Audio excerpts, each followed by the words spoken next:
નમસ્કાર દર્શક મિત્રો, ખબર છે .com પરથી હું દર્શી નાયક આપ સૌનું સ્વાગત કરું છું.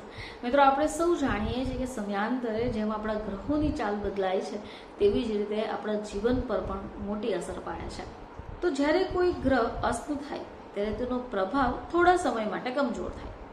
હવે જ્યોતિષીય માન્યતાઓ મુજબ આ સમયગાળા દરમિયાન કેટલીક રાશિઓને રાહત થાય, સકારાત્મકતા પરિણામો પણ મળી શકે. હવે ખાસ કરી જેમના ઉપર શનિની 7.5 અથવા ઢૈયાનો પ્રભાવ હોય, હવે તેમને થોડો રાહતનો અનુભવ થઈ શકે છે. તો આવો આજે આપણે જાણીશું કે એવી કઈ રાશિઓ છે જેમને માટે થોડો શાંત સમય છે. સૌથી પહેલા વાત કરીશું આપણે મેષ રાશિની. તો મેષ રાશિના જાતકો માટે શનિનું અસ્ત થવું રાહત આપનારું છે.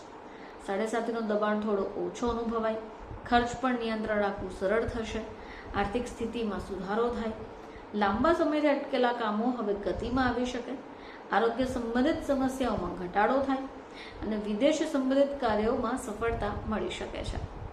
બીજી રાશિ વૃશ્ચિક રાશિ. તો વૃશ્ચિક રાશિના લોકો માટે પણ આ સમય તો સારો સાબિત થઈ શકે. તેમના કામ ધીમે ધીમે પૂર્ણ થઈ શકે, આત્મવિશ્વાસ વધે, કાર્યસ્થળ પર તમારી મહેનતનું પરિણામ મળી શકે, કોઈ મોટી ડીલ અથવા નવા પ્રોજેક્ટની શક્યતા પણ બની શકે છે. ચલો વાત કરીએ આપણે ધન રાશિની. તો આ ધન રાશિના લોકો માટે આ જે સમય છે એ દરમિયાન શનિ ઢૈયાથી થોડી રાહત મળી શકે છે. લાંબા સમયથી અટકેલા જો કાર્ય હશે તો તે પૂર્ણ થશે, કારકિર્દીમાં આગળ વધવાના અવસર મળી શકે, કામની પ્રશંસા થાય, આર્થિક સ્થિતિ પહેલાથી સારી બને.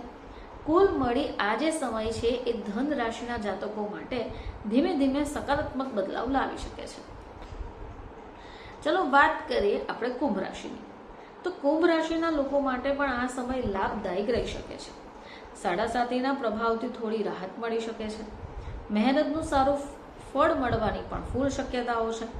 આવકના નવા સ્ત્રોત થાય, મિલકત સંબંધિત મામલાઓમાં લાભ થવાના પણ યોગ છે. સાથે વિદેશ સંબંધિત જો કાર્યો હોય તો તેમાં પણ સકારાત્મક પરિણામ મળી શકે છે. તો દર્શક મિત્રો, 13 માર્ચથી અસ્ત થશે શનિદેવ, ત્યારે આ એવી રાશિઓ છે જેમને 7.5 અને 15થી રાહત મળશે. ફરીથી આપ સમક્ષ હાજર થઈશું. ત્યાં સુધી જોતા રહેજો ખબર છે .com.